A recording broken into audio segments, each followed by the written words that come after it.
At 7:14 in the morning on October 3rd, 1928, the steamship SS Malabar eased into berth 24 along the New Orleans riverfront and made fast.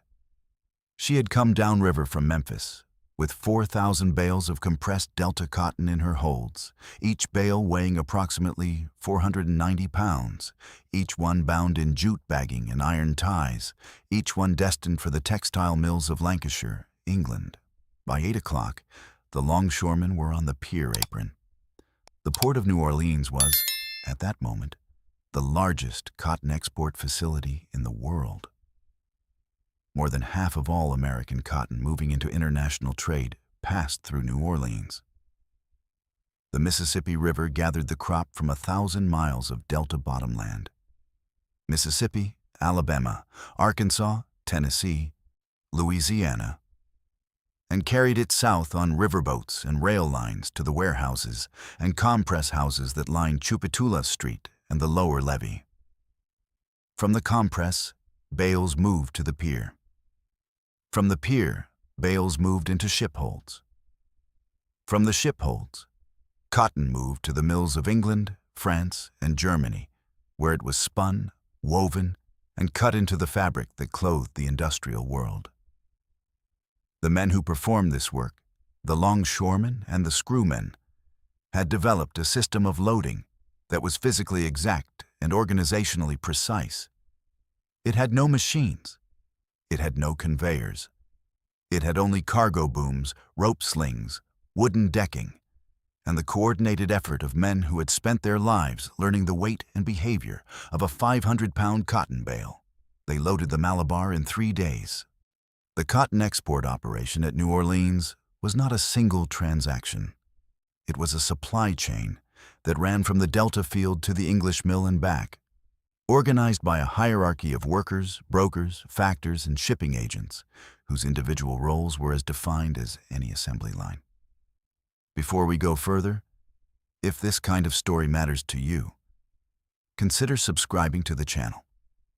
Every video here is built around the systems that actually hold this country together. The power lines, the rail corridors, the infrastructure that most people never think about until it stops working. If that's the kind of documentation you want to keep watching, the subscribe button is how you tell us. And we want to hear from you. Did you work on a transmission line, a railway, a pipeline, a hydroelectric facility? No, did a parent or grandparent spend their career maintaining infrastructure like this? Keeping the lights on? Keeping the freight moving? Leave it in the comments. These stories belong in this record. Now, back to the system. Before any cotton bale could leave New Orleans by ship, it had to be compressed. A bale arriving from the Delta gin house weighed between 400 and 500 pounds and stood roughly 4 feet tall in its gin house wrapping.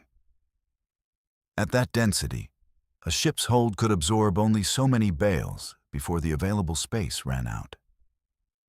The compress houses that lined the New Orleans waterfront existed to solve this problem. Steam-driven hydraulic presses, machines that exerted thousands of pounds per square inch, squeezed each bale down to roughly 2/3 or half its original volume. What had arrived soft and bulky left the compress hard as wood, retied in fresh iron bands, marked with the shipper's designation, and reduced to a dimension that allowed a ship's hold to receive 10 to 15% more bales than it could have carried at gin house density. The screwmen's jack screws, used in the holds to pack bales tightly during loading, added further capacity. The 1832 Levy Cotton Press, a $500,000 operation on the New Orleans waterfront, could process over 200,000 bales per year. The adjacent Orleans Cotton Press opened the following year at a cost of $750,000, stored 25,000 bales at a time, and processed 150,000 bales annually. By the time the operation peaked in the early 20th century, dozens of compress houses operated in the district between Chupatula Street and the river. Each bale that passed through the compress was weighed, graded for fiber length, sampled for quality, and marked for its destination. It entered the press as a farm product. It left as a unit of international commerce. The pier apron on a loading day held several hundred men organized into gangs of 20 or more. The bales arrived at the pier by wagon and mule cart from the compress houses, stacked in rows along the wooden decking. The longshoremen moved them from the wagon to a position beneath the cargo boom. The ship's own loading gear, a swinging derrick rigged with block and tackle. A rope sling was looped around each bale or a small group of bales. The winch operator above paid out the fall. The boom swung the load over the hold.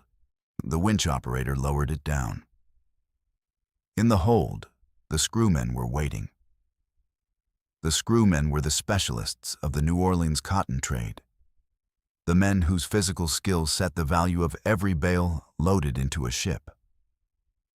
Their tool was the jack screw, a long-handled mechanical press that could be braced against the hull of the ship and extended with a lever arm to force an additional bale into a space that would otherwise have been left empty.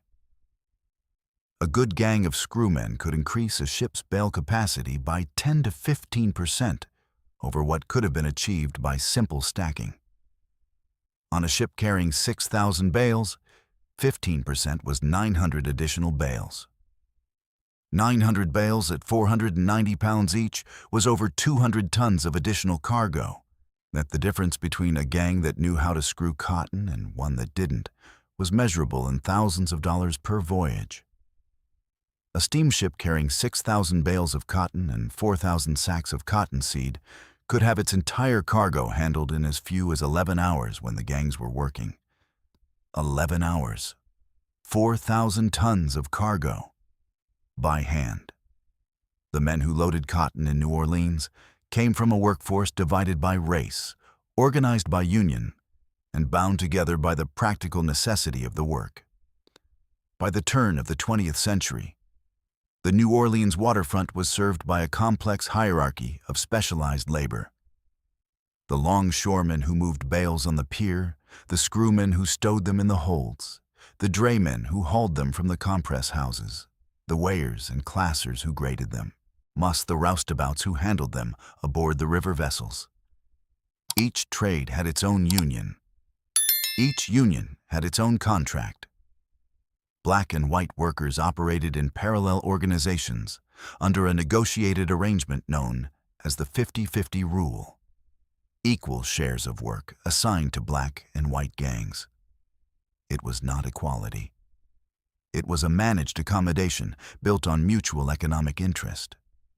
The black screwmen's union was strong enough and skilled enough that white screwmen could not afford to exclude them entirely.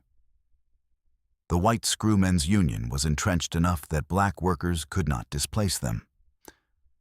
Both sides found that cooperation served their earnings better than competition. In October 1901, the black and white waterfront unions formed the Dock and Cotton Council, an overarching body that coordinated labor across 8 separate unions with approximately 10,000 members. It was one of the most sophisticated examples of interracial labor organization in the American South before the Civil Rights era. The man who arrived at the pier gate at 6 in the morning carrying his jackscrew and his hook was the final link in a chain that stretched from the Delta Gin House to the Liverpool cotton market. The system depended on him. The shipping lines paid him accordingly, at rates that made waterfront labor some of the best paid physical work available to a black man in New Orleans in 1920, while the longshoremen loaded bales on the riverfront. The price of those bales was being determined 3 blocks inland. The New Orleans Cotton Exchange, operating from its landmark building on the corner of Carondelet and Gravier Streets, was the central institution of the American cotton trade for nearly a century. By 1822, the city directory listed 364 cotton brokers, factors, merchants, and commercial agents operating in New Orleans, a commercial infrastructure as sophisticated as anything on Wall Street. The cotton factor was the key figure. He represented the Delta planter in the New Orleans market, advancing credit against the coming crop, arranging warehouse space at the compress house, negotiating the sale to the shipping merchant or directly to the foreign mill agent. When the price was right, he sent word to the compress to move the bales to the pier.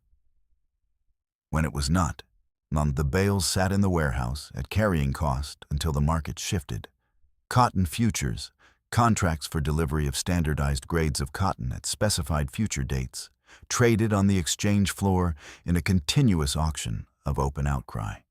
The price that closed on the exchange floor each afternoon determined what the Delta planter received for his crop, what the Liverpool merchant paid for his inventory, and what the textile mill in Manchester could charge for its finished cloth. The exchange was the nervous system of the entire operation. The physical loading on the pier was its last expression. The cotton export operation that had defined the New Orleans waterfront for a century began its decline in the 1920s and collapsed in the 1950s and early 1960s. The causes were structural, not sudden. American cotton acreage had been in decline since the boll weevils swept through the Delta states beginning in 1915, reducing Louisiana cotton production from nearly 2 million acres to a fraction of that by mid-century. The Depression of the 1930s suppressed both commodity prices and export volumes. Synthetic fibers, nylon, first commercialized in 1938 and later polyester, began to substitute for cotton in product categories that had previously relied entirely on natural fiber. The compress houses along Chupatula Street began to close. The firms on the cotton exchange trading floor thinned out. The cotton factors who had intermediated the trade between Delta planter and Lancashire mill found their business contracting year by year. Containerization finished what these forces had begun. The standardized steel shipping container, introduced commercially with the sailing of the Ideal X from Port Newark in 1956, was designed for manufactured goods, not agricultural commodities. Cotton bales in their jute wrapping, weighed and graded individually, did not fit the container economy. The New Orleans Cotton Exchange sold its building in 1962. The Agricultural Act of 1964 eliminated the futures market. The 8,000 longshoremen who had worked the New Orleans riverfront in the break-bulk era dispersed into other trades, into retirement, into the city's changing economy.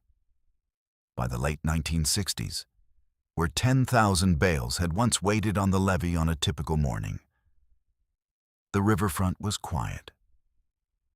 What the Port of New Orleans cotton operation represented was not simply a shipping industry, but it was the physical machinery through which the American South converted its primary agricultural product into the raw material of the industrial world. From the Delta gin house to the Liverpool dock, every element of that chain was human in scale and human in knowledge. The cotton factor who graded fiber, the compress operator who set the press, the jack-screw man who forced the last bale into the hold. None of what they did could be reduced to a rule or a procedure that could be performed by someone without years of accumulated physical judgment.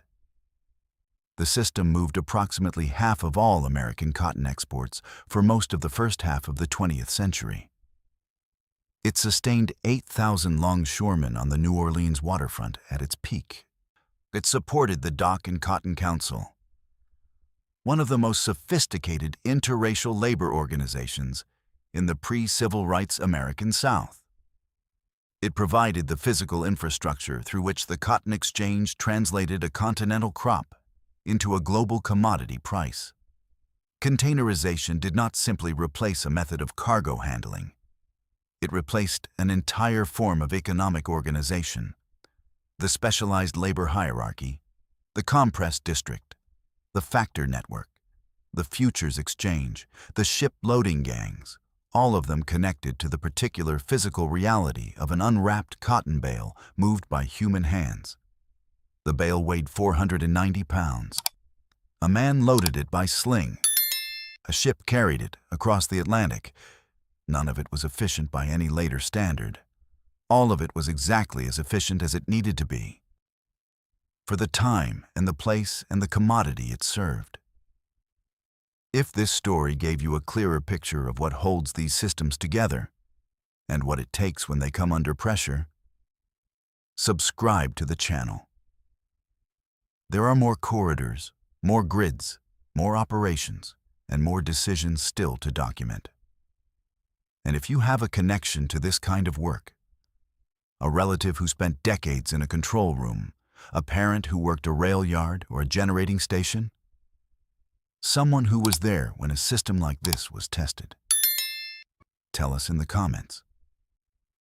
What did they operate? Where did they work? What do you remember them saying about the job? The most complete record of how these systems were built and run isn't in any report. It's in the people who were actually there.